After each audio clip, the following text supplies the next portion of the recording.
था, जहाँ की पत्नी के साथ होने पर मैं डर से अपने आप को मुक्त कर सकता था। मैं थोड़ी ही दूर दौड़ पाया होऊंगा कि वह तांत्रिक मेरे सामने खड़ा हुआ नजर आया। अब मुझे लगा कि अब तो मुझे कोई नहीं बचा सकता, अब तो मेरे प्राण पखेरु निकलने ही वाले हैं। लेकिन तभी तांत्रिक ने अपना अंगूठा मेरे माथे पर लगाया और इससे बड़ा आश्चर्य शायद मेरे जीवन में पहले कोई घटित नहीं हुआ होगा। उस तांत्रिक के अंगूठा लगाते ही मेरा सारा डर पता नहीं कहाँ गायब हो गया। मेरा कंपन, मेरे हृदय की तेज ध्वनि, सब कुछ सामान्य हो चुका था। वह तांत्रिक मेरा हाथ पकड़कर उससे जलती हुई चिता के पास लेकर गया। मैंने देखा वह चिता कम हवन कुंड ज़्यादा लग रही थी। उसके आसपास विभिन्न प्रकार की तांत्रिक सामग्रियां और इंसान की खोपड़ी, खून से भरे प्याले, अलग अलग मिट्टी के बर्तनों में कई पशुओं के अंग इत्यादि भरे हुए रखे थे। मुझे समझ में नहीं आया कि ये सब चल क्या रहा है। मैंने तांत्रिक को पूछने के बारे में सोचा, लेकिन तांत्रिक ने जैसे मेरी इच्छा पहले ही जान ली। उसने उंगली मुंह पर रखते हुए इशारे से बोला कि मुझे चुप रहना चाहिए। मैं बहुत देर तक बैठा रहा, जब तक कि वह तांत्रिक कुछ अपनी विधियां पूरी करता रहा। जब उसकी विधियां पूर्ण हो गईं, तो अब तक लगभग आधी रात का समय हो चुका था। रात भी शायद अमावस की थी। तांत्रिक ने विधियां पूरी की, वहां से उठा और मुझसे कहा कि इससे आगे की विधि को पूरा करने के लिए किसी स्त्री की बलि देनी पड़ेगी जो बांझ हो, जिसको बच्चा न पैदा हो सकता हो। मेरा दिल दहल सा उठा। मुझे लगा कि अब पता नहीं मैं किस मुसीबत में पड़ गया।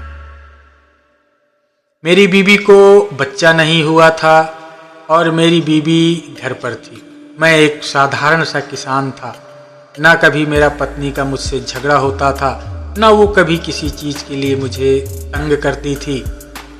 पर उस तांत्रिक के पास ना जाने कौन सी शक्ति थी कि मैंने उसे सारी बात अपनी बांझ बीवी के बारे में बता डाली। बताते समय भी मुझे लग रहा था कि मुझे नहीं बताना चाहिए, लेकिन मेरी जुबान पता नहीं शायद मेरे बस में थी नहीं, इसलिए मैं सब कुछ बकता चला गया। तांत्रिक ने जैसे ही मुझसे मेरी पत्नी के बारे में सुना तो वह खुश हो गया। उसने मेरे हाथ में एक बहुत बड़ा छुरा दिया और कहा कि अपनी बीवी को यहाँ लेके आओ और फिर उसका सिर काट कर हम उसकी बलि देंगे। साथ ही उसने इंसान की एक खोपड़ी भी दी और कहा कि यदि बीवी साथ में नहीं आती और अगर तुम्हें ही उसका सिर काटना पड़े तो जैसे ही गर्दन पर छुरा लगाना, तुरंत इस खोपड़ी को उसके नीचे लगा देना और सारा खून इस खोपड़ी में जमा कर लेना। मेरा दिल कह रहा था कि मुझे इस तांत्रिक की बात नहीं माननी चाहिए, लेकिन मेरा शरीर असमर्थ था। मेरे शरीर से तांत्रिक जो चाहता था वही मेरा शरीर कर रहा था। मैंने छुरा हाथ में पकड़ लिया और घर की तरफ जाने लगा, जहां मेरा मन सोच रहा था कि मेरी बीवी सोच रही होगी कि मैं हर रोज दिन ढलने से पहले खेत से लौट के उसके पास पहुंच जाता हूं। लेकिन आज जाने ऐसा क्या हुआ कि मध्य रात्रि के बाद भी मैं घर नहीं पहुंच पाया। शायद वह बहुत देर तक मेरी राह देख रही होगी और दरवाजे के पास ही सो गई होगी। मेरा घर सुनसान इलाके में नहीं था। मेरे घर के आसपास भी थोड़ी दूरी पर कई घर बने हुए थे, लेकिन चूंकि देहातों में लोग जल्दी सो जाते हैं, इसलिए गलियों में 2, 4, 6 कुत्तों के अलावा और कोई दिखता नहीं है। कुत्ते भी यदि कोई नया इंसान उस रास्ते से गुजरता है तो उस पर भौंकते जरूर हैं। लेकिन अब चूंकि मेरा रोज का ही आना जाना था और कुत्ते भी लगभग मुझसे परिचित हो चुके थे, इसलिए मेरे गुजरने पर उन्होंने एक बार गर्दन उठाकर ऊपर की ओर देखा और जैसे ही मुझे पहचान गए वापस सो गए। मैं अपने घर की तरफ बढ़ा। दरवाज़ा अंदर से बंद नहीं था। दरवाज़ा बंद करने की आवश्यकता भी नहीं थी क्योंकि घर में कुछ था नहीं, सो कोई चोर चोरी करने के लिए आएगा भी तो क्या लेके जाएगा। मैंने सोचा चलो अच्छा हुआ, अगर दरवाज़ा बंद होता तो बीवी को जगाना पड़ता, जिससे हो सकता है कि मेरा काम नहीं हो पाता। बीच बीच में मुझे हैरानी भी हो रही थी कि आखिर कोई इंसान इतना निर्दयी कैसे हो सकता है जो किसी तांत्रिक के कहने पर अपनी ही बेगुनाह बीवी को बेवजह बलि देने के लिए समर्पित कर दे। लेकिन मेरा दिमाग सोच तो रहा था, लेकिन किसी भी अपनी सोच को अमली जामा पहनाने में असमर्थ था, क्योंकि मेरा शरीर वही कर रहा था जो तांत्रिक चाहता था। मैंने घर के अंदर पहुंचा। मैंने सोचा कि अपनी बीवी की गर्दन मैं खुद ही काट दूं, लेकिन मुझसे हो नहीं सका। इसलिए मैंने गला दबाकर अपनी बीवी की हत्या कर दी और जो चाकू इत्यादि तांत्रिक ने दिया था वो एक झोले में डालकर झोले को कंधे में टांगा और बीवी की लाश को दूसरे कंधे पर लेकर अपने घर के दरवाजे को बंद किया, उसकी कुंडी लगाई और शमशान भूमि की तरफ वापस चल निकला।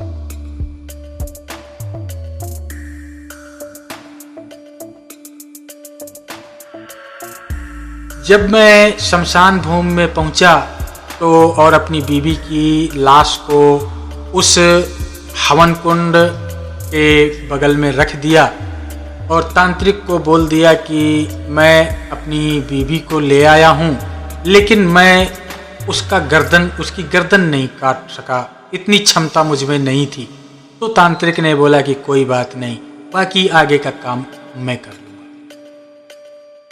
तांत्रिक ने मुझे बैठने का इशारा किया और उसने आगे की अपनी विधि आरंभ कर दी। उसने हवन कुंड की अग्नि में अब बहुत सारी आहुतियाँ डाली और इसके बाद उसने मेरी बीवी के सर को धड़ से अलग कर दिया। खून की एक तेज धारा बह निकली जो तांत्रिक ने उस मानव खोपड़ी में भर लिया और उस खोपड़ी का जो खून था वो आधे से ज़्यादा हवन कुंड में डाल दिया। थोड़ा बहुत जो खून बचा उसे वह मंत्र बोलने के बाद एक एक घूंट करके पी गया। मैं बिल्कुल सन्न सा हो गया था, मेरी चेतना काम नहीं कर रही थी, मेरे आँख और कान साथ नहीं दे रहे थे। कोई भला ऐसा कैसे कर सकता है, क्योंकि आज तक तो मैंने सपने में भी नहीं देखा था कि कोई व्यक्ति किसी दूसरे व्यक्ति का रक्त भी पी सकता है। लेकिन ये सब कुछ मेरी नज़रों के सामने घट रहा था, इसलिए अविश्वास करने का कोई प्रश्न ही नहीं था। तांत्रिक ने खून पीने के बाद उसी छुरे से मेरी बीवी के गले से नाभि तक एक चीरा लगाया और उसमें हाथ डालकर दिल, आंतें, गुर्दा आदि सारे अंग निकाल कर अग्नि में डाल दिया। साथ ही भयानक आवाज में मंत्रों का उच्चार भी करता रहा। यह सब लगभग 1 घंटे तक चला और जब मेरी बीवी के कपड़ों के अलावा कुछ और नहीं बचा तो अब शमशान का सन्नाटा महसूस होने लगा। कभी कभी चट चट की आवाज करती हुई हवन कुंड की लकड़ियों की आवाज के अलावा और कोई हलचल नहीं हो रही थी। अग्नि पहले से ज्यादा धधक कर जल रही थी। तभी घना कोहरा सा छाने लगा और उस कोहरे में एक भयंकर आकृति वाला पिशाच प्रकट हो गया।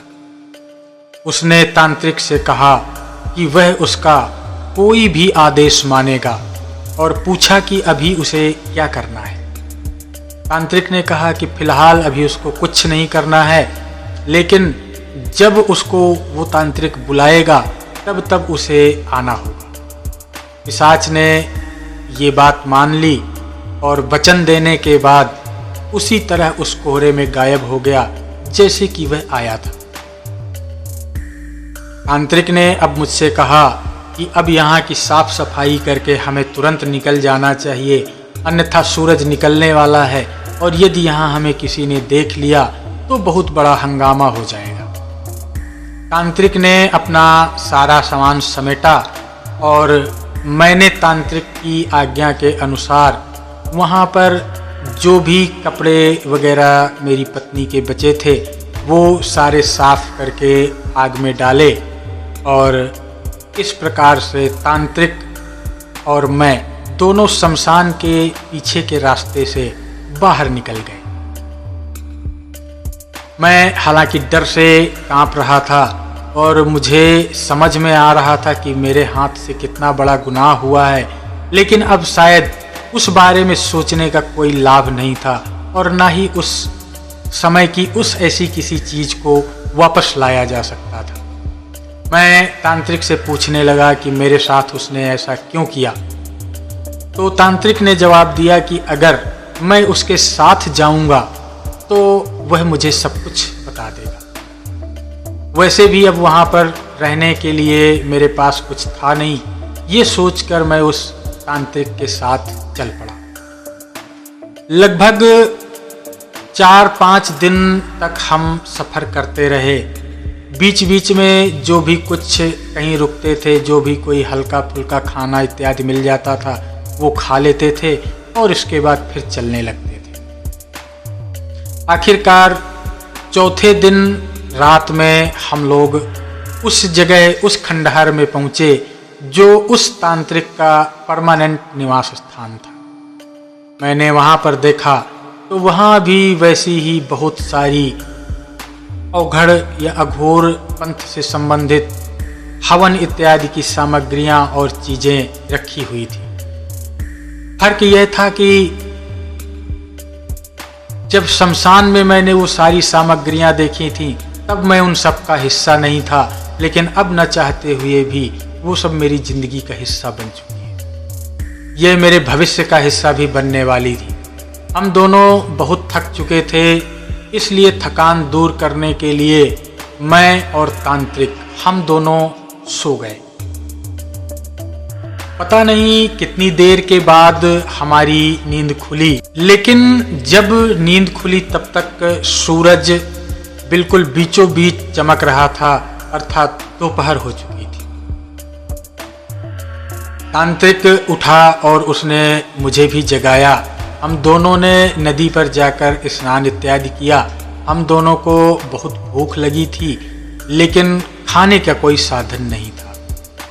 तब तांत्रिक ने जोर से आवाज दी, सुलेमान। 4 दिन बाद अमावस की रात्रि को जिस स्त्री की बलि देकर जिस पिशाच को उस तांत्रिक ने सिद्ध किया था, वही पिशाच अब आगे आकर खड़ा हो गया और पूछने लगा कि उसके लिए क्या आदेश है। तांत्रिक ने उसे कहा कि इस दुनिया का सबसे अच्छा खाना और पीने के लिए सबसे श्रेष्ठ और महंगा पेय पदार्थ जो भी हो वो यहाँ पर उपलब्ध कराया जाए। पिशाच ने चुटकी बजाई और जिन चीज़ों की मांग की गई थी वो सारी चीज़ें सामने आ गईं। यह देखकर मेरी आंखें खुली रह गईं। मैं समझ गया कि क्यों तांत्रिक ने इसे बस में करने के लिए इतनी मुसीबत मोल ली थी। वह कोई भी इच्छा पूर्ण कर सकता था। हम दोनों ने भरपेट खाना खाया और पेय पदार्थों का आनंद लिया। इसके बाद मैंने तांत्रिक को याद दिलाया कि उसने साथ चलने पर सब कुछ बताने का वादा किया था, तो अब उसे अपना वादा पूरा करना चाहिए। तांत्रिक ने भी हामी भर दी और अपनी कहानी मुझे सुनाने लगा। जय माता दी, जय माँ सर्वेश्वरी, जय माँ जगदम्ब। तो नीलावंती ग्रंथ से संबंधित संपूर्ण क्रम में हमने राव साहब से उस तांत्रिक के मध्य हुई वार्तालाप को देखा और सुना। अपने इस दूसरे भाग को मैं यहीं समाप्त करता हूँ और तीसरे भाग में हम आगे की घटना या कथा पर दृष्टिपात करेंगे। और जिससे हमें पता चलेगा कि आखिर नीलावंती ग्रंथ राव साहब को प्राप्त हुआ या फिर उस मांत्रिक को प्राप्त हुआ या किसी को प्राप्त नहीं हुआ। तो इसको जानने के लिए मेरे साथ आप लोग बने रहिए।